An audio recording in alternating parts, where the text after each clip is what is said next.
Good. What I talked to Dan here about was, or Dan mentioned it to me, was about sharing our findings from when we've done a risk and security assessment with the LTIs.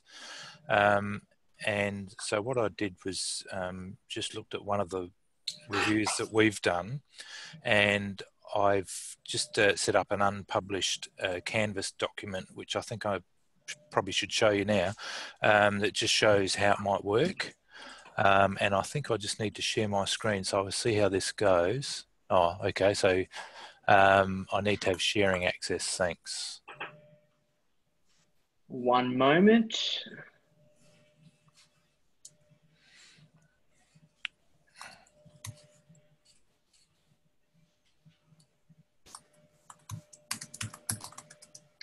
Where are we? King. It's still coming. All right, hopefully that should give it to you now. You should be able to share your screen. Okay, I'll have a go at this. Yes, it's going to let me share it. Now, which screen? That one, I think it is. Share, and okay.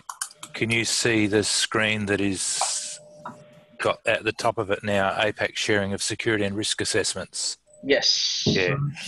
So this is just the idea. It's a document that we would share, and this is something that Dan discussed with me, where we've done some security and risk assessment, and I guess the main thing here is what information people are willing to share. But we did a LTI risk assessment and security check on Blogger, and I've just put some summary findings on there, and I guess it's how far we go into sharing that sort of information. But I'm assuming everyone can read there the one that we've done for Blogger.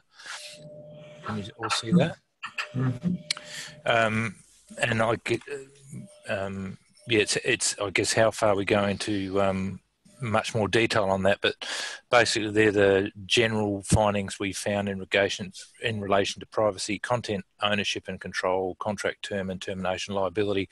And I guess what we'd want to know today is there other headings that would be suitable, and how much more detail, is that enough detail? And the idea is that if you, as an institution or an organisation, do your own Blogger LTI security check, you could add a new row to that, or how that might work. I'm thinking you would add your new row, and then someone that's about to do this sort of checking could look at this page, say, oh, look, these two universities have already done that check, and you could look and get some background information and make it a lot easier for all of us.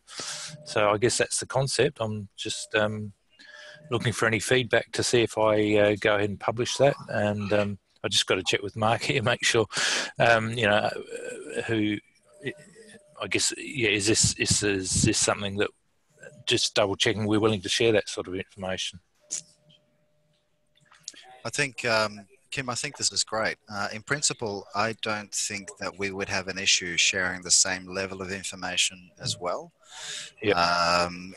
Coincidentally, I have a meeting, I think on Monday, with our security risk assessment folks who have been swamped with requests to assess different LTIs,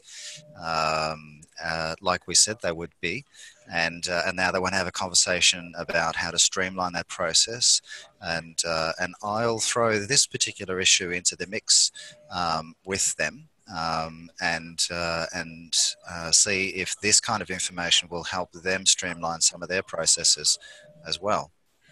Yeah, thanks, Marcus. Yeah, just the other thing I was going to say is if you want more detail there, this really indicates that the contact or the university or the RTO, whoever it is, you know that it's been done by that organisation and you know who to contact. So it's not just the information on this table, it's knowing that it's been done by someone else and having a contact. And I'd probably refer you on to Dan or someone like that in this case.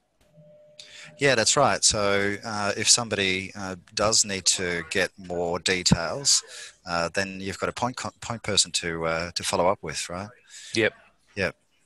Yep. So if everyone's okay with that, then I'll just, yeah, if you want to maybe email me or give me any feedback, extra columns is one thing. And then I'll just double check on how I get that published, because at the moment it's only in draft format. I've got it hopefully ready to go.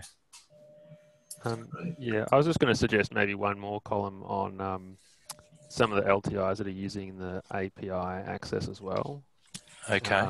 Because one of the things I suggested to my security guys was first that they just understand the general security around the actual LTI standard. But obviously that kind of gets thrown out when an LTI requires full API access, because obviously they then have access to everything, not just the limitations of a normal LTI. So it's be very good to know which one of the LTIs are also requesting that additional access, because sometimes it's not very clear in a lot of places, and you don't really find that out until you're actually installing it, and they tell you, oh, by the way, we just need your key and secret and everything to access your whole system, and that I think makes a huge difference all of a sudden as to what you're giving them access to. Yeah. So what would the column heading be then? Or what do you suggest the column heading? So it's it is a new column, isn't it? Yeah. Yeah, it'd probably just be, I don't know, API access or something like that. Yeah.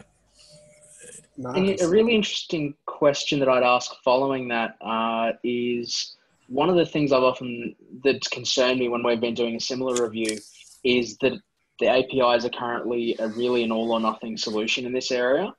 I was pondering whether I log a feature ID to request essentially API roles and the ability to, on a per call basis, give or deny access to a user, so that when we would get granting access for LTIs, we could actually only grant them access to what they need to, rather than the all or nothing solution. Is that something that people would be curious for me to log and put onto the priority list and really start collecting people's thoughts on? Yeah, I think that's certainly an interesting idea. It's certainly better than, as you said, the all or nothing kind of problem that we have now, where it does seem like having to have all is like way too much.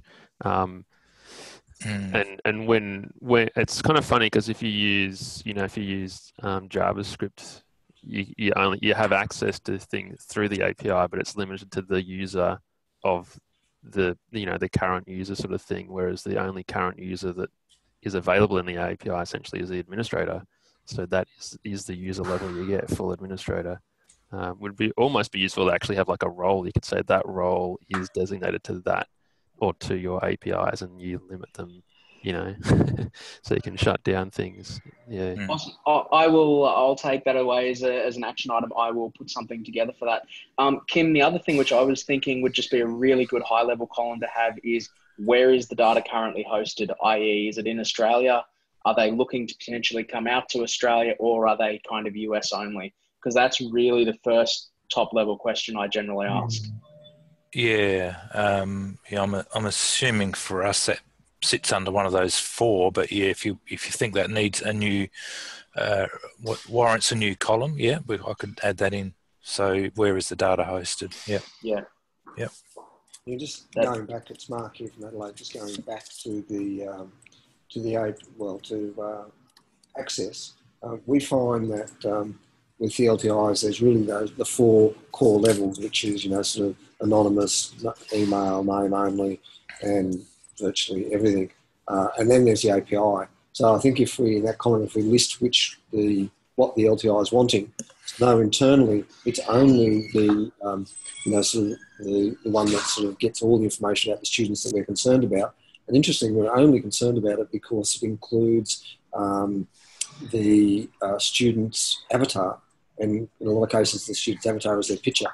And so that's the only one. Everything else is public. So it's interesting that one is the one that holds us up when we see a public setting in the LTI, and we have to actually dig deeper. So if it's public or if it requires the API, then we go through a full security list. If it's any of the other three, we're not overly worried about that data, and so therefore we do a much lighter security assessment. So that sort of level of detail about that connection would be useful in this list. I probably should just add here that I think I'm going to change the name Kim Schutz there to Dan Addington, but